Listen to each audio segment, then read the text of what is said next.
On trouve la troisième façon d'être attentif en Luc chapitre 21, versets 34 et 35. Faites attention à vous, pour que vos cœurs ne s'alourdissent pas dans les excès de table, les excès de boisson et les inquiétudes de la vie, et pour que, soudain, ce jour-là ne vous surprenne pas comme un piège. Ici, quand Jésus conseille à ses disciples de faire attention à eux, il ne leur demande pas d'être égoïstes, comme l'a été Saül, et comme aujourd'hui ce monde encourage les gens à l'être. En fait, Jésus nous dit plutôt que pour faire attention à nous, il faut bien se connaître soi-même, ce qu'il y a dans notre cœur symbolique. Mais c'est difficile pour nous tous. Pourquoi? La Bible l'explique en Jérémie 17, verset 9. Le cœur est plus traître que toute autre chose, et il est prêt à tout. Qui peut le connaître? Le verset 10 répond: Moi, Jéhovah, je scrute le cœur, j'examine les pensées les plus secrètes. Donc Jéhovah le sait, il connaît notre cœur, et il peut nous aider à le connaître aussi. Il nous aide à discerner nos mobiles, nos objectifs, mais aussi à déterminer ce qui nous pousse à agir. Un examen attentif et honnête dans ce miroir qu'est la Bible nous permettra de corriger nos pensées, nos paroles et nos actions. Par exemple, parmi le peuple de Jéhovah, certains tout juste retraités ont décidé d'apporter des changements dans leur vie.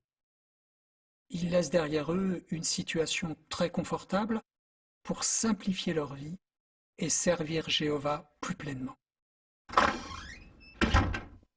Si la Watchtower terrorise et sur une base non biblique ses propres disciples, c'est bien qu'elle est engagée dans un processus de manipulation mentale, processus lié à une exploitation par elle du concept de la fin du monde.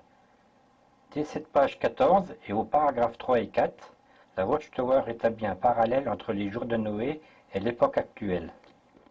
Alors pourquoi terroriser les TJ en leur présentant comme un gros risque pour eux le fait que Jésus pourrait arriver bientôt? Pourquoi cela serait-il un risque alors qu'ils ont été baptisés, que Jésus est censé avoir versé la rançon pour eux et qu'il est censé avoir besoin de personnes adhérant à la Bible pour pouvoir gérer le paradis à venir?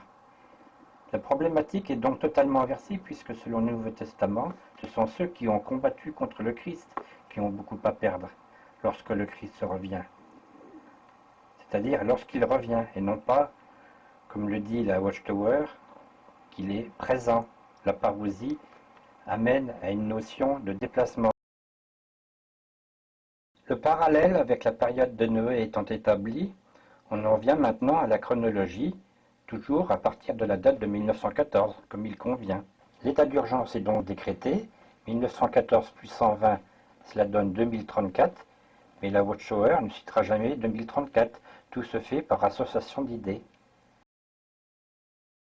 La Watchtower se repose sur les activités immorales de notre temps, identiques à celles de Noé. Elle reconnaît à la page 17 que la violence sévissait déjà au premier temps biblique. Et puis que dire sur la réflexion d'un ancien membre du Collège central, Ray France, qui a eu à débattre d'un cas, notamment d'un homme ayant eu des relations sexuelles sodomites et zoophiles, ne tombant pas sous le coup du divorce biblique.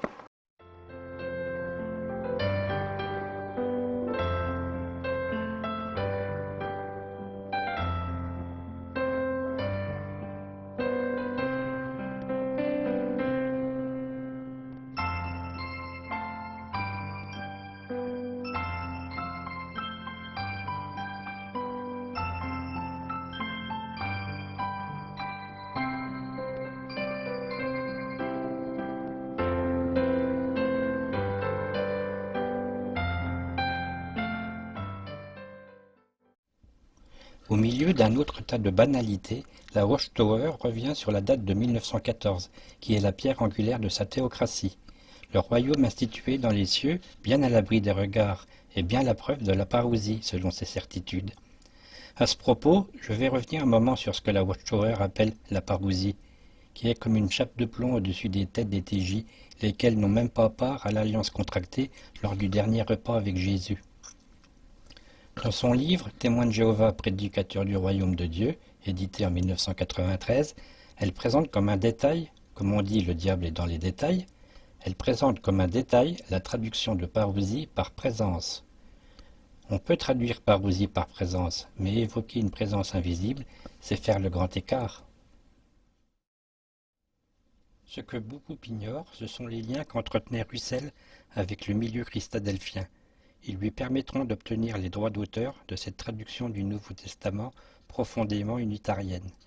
Les unitariens n'admettent pas que Dieu puisse s'incarner.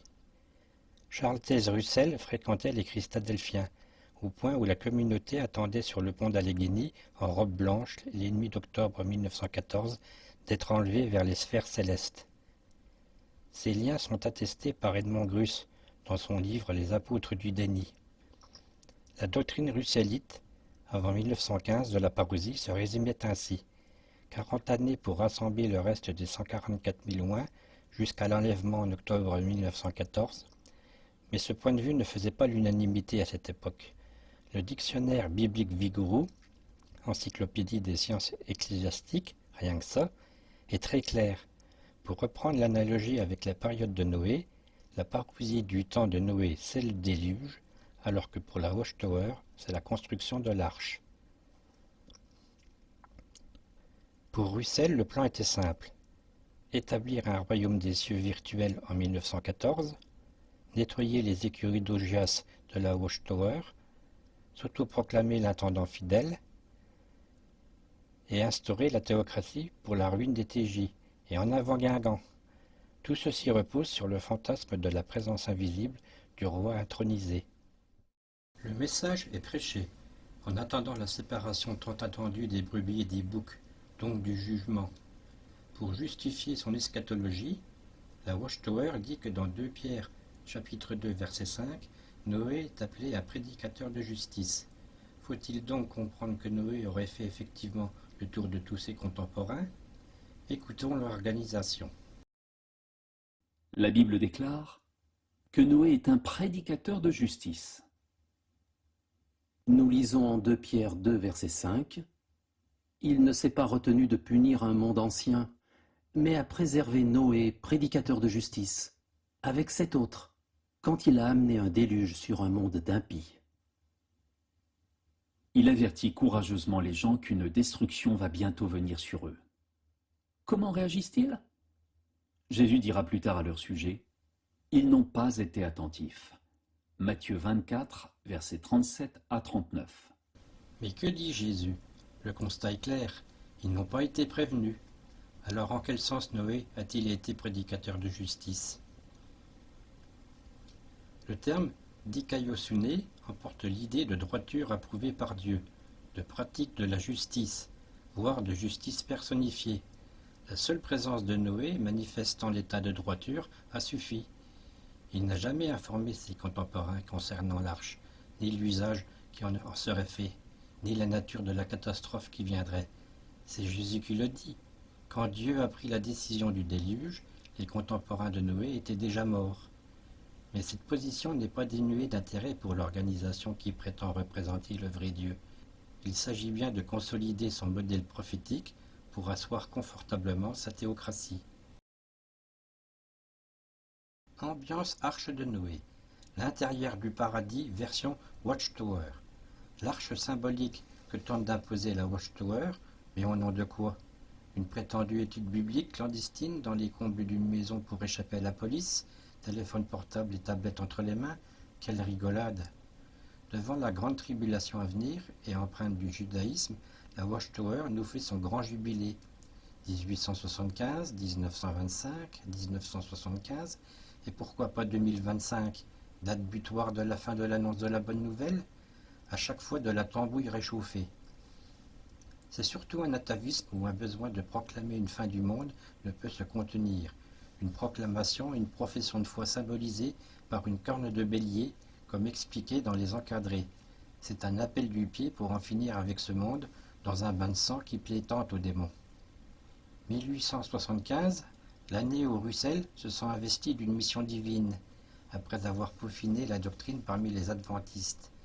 Il s'entourera du service de Nelson Barber, bénéficiant d'une certaine expérience dans l'édition. 1925, l'attente des princes. L'escroquerie de 1975, beaucoup s'en souviennent, inutile d'y revenir. Que va-t-on nous annoncer sur 2025? Qu'est-ce qui justifie la proposition du Collège central de faire vendre la maison des jeunes retraités, le fruit de toute une vie de labeur? Analogie entre la famille de Lot et l'image des jeunes retraités TJ vendant leur maison sans n'avoir rien à regretter. Voilà donc un magnifique exemple, propre à bien manipuler les TJ en leur faisant croire qu'ils vont avoir des choses si difficiles à vivre dans la grande tribulation qu'il vaudra mieux pour eux n'avoir aucun bien matériel s'ils veulent pouvoir sauver leur peau. Mais la Watchtower ne nous dit pas si Lot a été prédicateur de justice. Un homophobe, sans doute. Oh là! Je crois que je fais une fixation sur cette maison avec ses triangles bien maçonniques et cette croix bien assortie. Je sais que Jésus a le bras long, mais il n'est pas à vendre, lui. Arrive alors, comme par hasard, tout un baratin pour dire que les gens de ce monde sont complètement handicapés par le fait d'avoir une maison, des meubles et ce qui est nécessaire à la vie. On pourrait pousser le bouchon un peu plus loin, puisque le premier couple humain biblique n'avait pas de toit. Vivons donc à la belle étoile. À la page 23, pour ceux qui n'ont pas très bien compris, elle reprend le raisonnement. Elle parle des préoccupations liées à la famille et autres appréhensions de ce genre. Et elle ajoute « Quelle erreur de laisser ces difficultés nous accabler, voyez-vous ça ?» Page 24, l'organisation viendrait à organiser des vides-greniers tous les 6 mois, en vue de racheter du temps et de s'apprêter pour le grand jour de Dieu, The Big One. Pour parachever cet exercice, je vais vous exposer l'exemple d'une éminence reconnue qui, elle, n'a pas perdu de temps pour alléger son fardeau. Mais comme on dit, chacun porte sa croix.